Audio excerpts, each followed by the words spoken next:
দীর্ঘ আন্দোলনে বিএনপির অনেক নেতাকর্মী গুম খুন হয়েছে।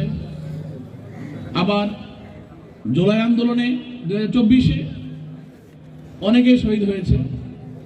সেই শহীদ পরিবার এবং ক্ষতিগ্রস্ত পরিবার যারা আহত হয়েছেন তাদের পাশে দাঁড়ানোর জন্য কিন্তু এই সংগঠনের যাত্রা। কিন্তু প্রকৃতপক্ষে এক যুগের আগে থেকে এই যাত্রা শুরু, একটা সাংগঠনিক রূপ নিয়ে কিন্তু যাত্রা মাত্র এই গত 2 বছর ধরে। আমি শুধু এতটুকু বলবো যে আমরা বিএনপি যারা করি, আমরা যারা 17 বছর কথা বলতে পারিনি, যারা রাজপথে আমরা অত্যাচারিত হয়েছি, জীবনে চলতে ক্ষতিগ্রস্ত হয়েছি, আমরা শুধু এতটুকু বলতে পারি যে শেখ হাসিনার পলায়নের পর আমরা আজকে একটু হাসি নিয়ে হাঁটতে পারছি, চলতে পারছি, কিন্তু আমাদের এই শহীদ পরিবারের মুখে কিন্তু হাসি নাই। আমরা দেখি প্রত্যেকটা প্রোগ্রামে আমাদের নেতা কর্মীরা ধাক্কা ধাক্কি, ঠেলা ঠেলি, অভাব নাই।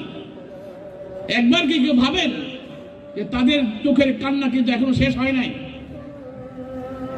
তাদেরকে আমরা কতটুকু সম্মান করতে পারি? একটা কথা মনে রাখতে হবে, এই বিএনপি অতীতের বিএনপি নয়। এই বিএনপি আজকে কেন এসেছে? কই আর কোন সংগঠন, বাংলাদেশে অনেক সংগঠন আছে, তারা তো এভাবে অগ্রসর হয়নি। কারণ বিএনপির ভারপ্রাপ্ত চেয়ারম্যান তারেক রহমান চেয়েছেন বাংলাদেশে একটা মানবিক বাংলাদেশ গড়ে তুলতে, এবং তাদের প্রতি কৃতজ্ঞতা স্বরূপ ভবিষ্যতে যাতে ক্ষমতা আসলে তাদের জন্য কিছু করা যায়, সেই জন্যই উনি এখন এই শহীদ এবং ক্ষতিগ্রস্ত আহতদের পাশে দাঁড়ানোর জন্য আমাদেরকে জেলায় জেলায় পাঠাচ্ছেন। প্রায় 37টারও বেশি জেলায় আমরা গিয়েছি, কখনো একবার, দুইবার, তিনবারের প্রতি জেলায় যাওয়া হয়েছে। দরকার ছিল না তো, আগের মতো যদি চলতাম তাহলে দরকার ছিল না। কিন্তু আমরা, আমাদের বিএনপি ভারপ্রাপ্ত চেয়ারম্যান তারেক রহমান চাচ্ছেন এটাকে একটা দৃষ্টান্ত স্বরূপ রেখে দেওয়ার জন্য, এবং আগামী দিনে যাতে আমরা ভুলে না যাই। কাজে আমি অনুরোধ করবো আপনাদের কাছে, আগামী দিনে এই পরিবারগুলো যদি আপনাদের সামনে পড়ে প্লিজ সালাম দিবেন, বিপদে হলে পাশে থাকবেন, যে যতটুকু পারেন ততটুকু দিয়ে তাদেরকে সম্মান করবেন। আমরা সব ভুলে যাই, স্বৈরাচার এরশাদের আমলের কথা ভুলে গেছি, তখনও রক্ত জড়িয়েছি। আমার বিএনপি নেতা কর্মীরা বিভিন্ন 3টে আন্দোলনে নিজেদের শ্রম দিয়েছে, গুম খুন হয়েছে, সেটাও মানুষ ভুলে যাবে, হয়তো 24-ও ভুলে যাবে। কিন্তু না, আমরা বিএনপি যারা করি, আমাদের দলের নেতা, বিএনপি ভারপ্রাপ্ত চেয়ারম্যান, এই সব ত্যাগকে সামনে নিয়ে আগামী দিনে মানবিক বিএনপি নিয়ে আমরা এগিয়ে যাব। সংগ্রামী নেতৃবৃন্দ, আজকের এই আত্মত্যাগ ইতিহাসের কথা যাতে স্বর্ণাক্ষরে লেখা থাকে, এই দিনগুলো যাতে আমরা ভুলে না যাই, সেই জন্য হয়তোবা এই একটা বিজয় আমাদের কাছে এসেছে।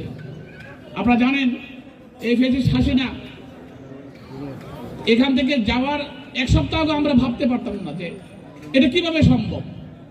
কিন্তু আল্লাহর মার কিন্তু মিস হয় না, আল্লাহ ছাড় দেন কিন্তু ছেড়ে দেন না। যেভাবে অত্যাচার, নিপীড়ন, নির্যাতন করেছে, এদেশের মানুষ বলেছিল 2041 পর্যন্ত থাকবে, আবার কেউ কেউ বলছিল 1000 বছর থাকবে, তাকে সরানো যাবে না। কিন্তু অত্যাচার, নিপীড়ন, নির্যাতন করে কেউ ক্ষমতা থাকতে পারে না, তার একটা জ্বলন্ত উদাহরণ এই আল্লাহ আমাদেরকে দেখাই দিল। কাজে আমরা যা করবো, আমরা এমন কিছু কাজ করব যে কাজের জন্য বিএনপি আগামী দিনে মানুষের সামনে বুক ফুলে বলতে পারে যে আমরা আওয়ামী লীগ যা করেছে আমরা তা করব না। আওয়ামী লীগ যে কাজগুলো করেছে, যে অমানবিক কাজ করেছে, যে অত্যাচার করেছে, প্রত্যেকটা ডিপার্টমেন্ট চুরি করতে করতে শেষ করে দিয়েছে, সেগুলো করলে তো দেশ আর চালানো যাবে না। আজকে অনেকে বলে, দেখবেন যে ওই যে কিছু কিছু ব্লগার আছে, কিছু কিছু টিভি আছে, কিছু কিছু মিডিয়া আছে, যে আমরা একটু কষ্টে চলছি। আর ভাই, কষ্টে তো চলবে নি, 17 বছর খাইতে খাইতে এটা তো শেষ করে দিয়েছে। আর শেষ করে ডক্টর ইউনূসের দায়িত্ব নিয়েছেন, আমরা সমর্থন দিয়েছি, আমরা পাশে দাঁড়িয়েছি। আমরা যদি সহযোগিতা না করি তাহলে উনি কিভাবে দেশটাকে চালাবেন? আমরা যদি এখনই পাগল হয়ে যাই, এখনই আমরা খুব আরামে খাইতে চাই, চলবে না। কারণ দেশটা শেষ করে দিয়েছে, দেশটাকে আমাদের তুলতে হবে, সবার সম্মিলিত প্রচেষ্টা থাকবে। ভারতীয় ষড়যন্ত্র চলছে, ওই পাগলা শুভেন্দু কয়েকদিন পর পর এক একটা উক্তি মারে। পরশুদিন আমাদের মোদী সাহেব বিজয় দিবসে একটা উক্তি করলেন, এত বছর কোথায় ছিলেন আপনারা? আপনারা বাংলাদেশ নিয়ে এত কথা বলেন, বাংলাদেশের মানুষ জানে বাংলাদেশ কিভাবে চালাতে হবে, বাংলাদেশ মানুষ জানে কিভাবে ঘুরে দাঁড়াতে হবে। কাজী বাংলাদেশ মানুষ যেভাবে শেখ হাসিনাকে এই দেশ থেকে বিতাড়িত করেছে, যেভাবে শেখ হাসিনা পালিয়ে গেছে, সেভাবে শেখ হাসিনাকে ফেরত দিবেন বাংলাদেশে। বাংলাদেশের মানুষ তার বিচার করতে জানে, বাংলাদেশের মানুষ আইনের মাধ্যমে বিচার করবে, প্রত্যেকটা খুনের বিচার হবে। সেই বিচার হওয়ার পরে এই দেশে আওয়ামী লীগ রাজনীতি করার সুযোগ পাবে।